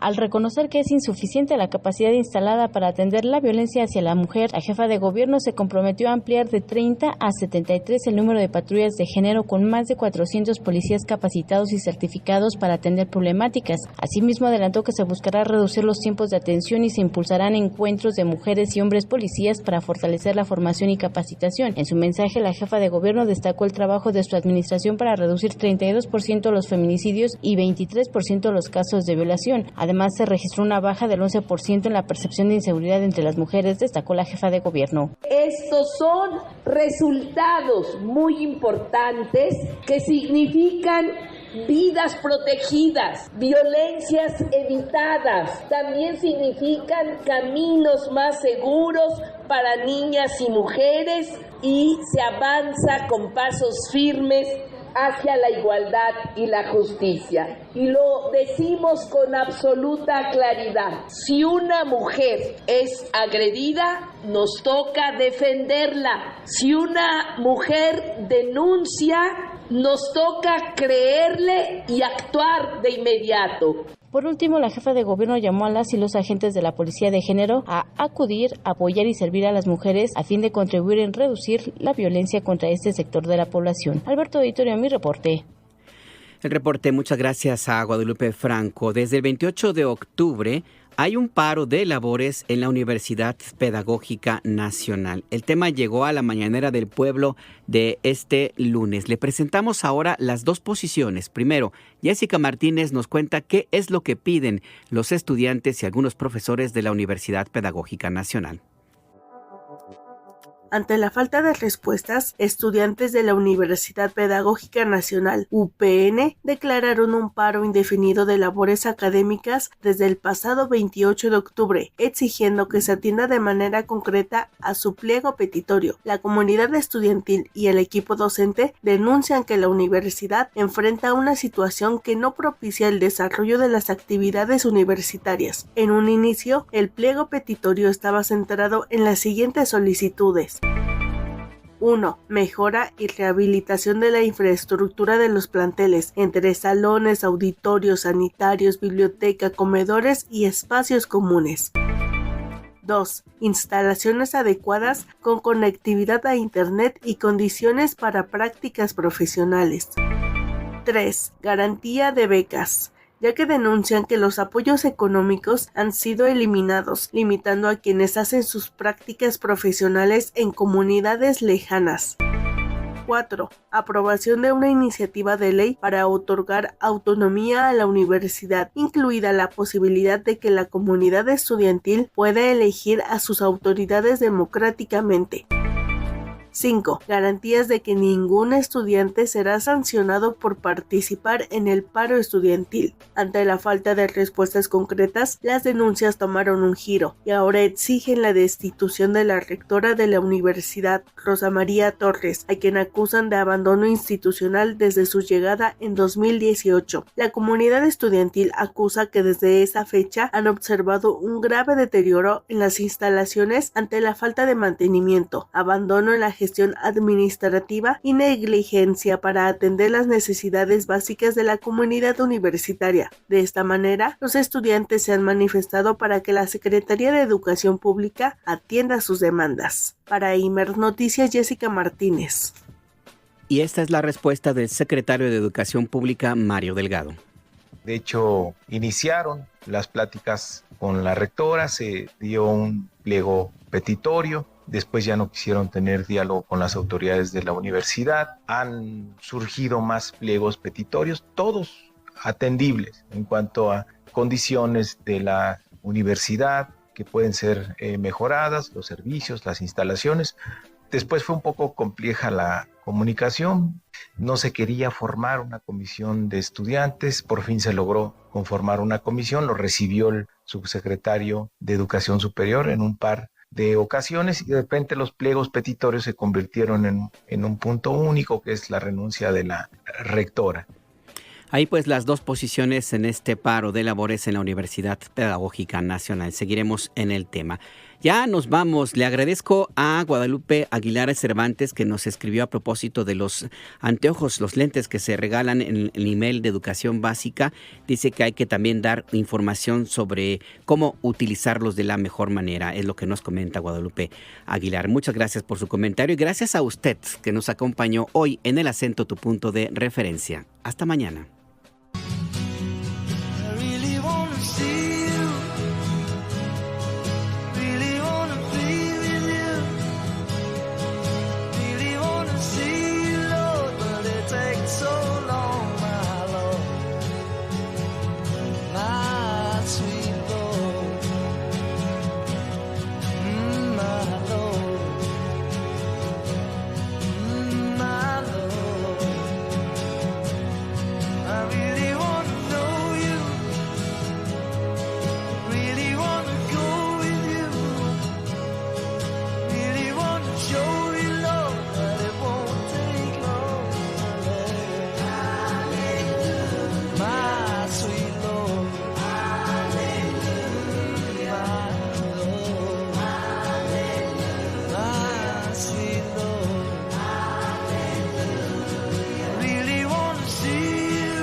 Imer Noticias presentó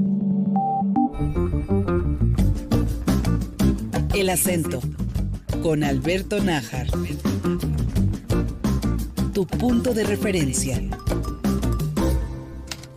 Las opiniones aquí expresadas son responsabilidad de sus autores y no representan la posición editorial de Imer Noticias.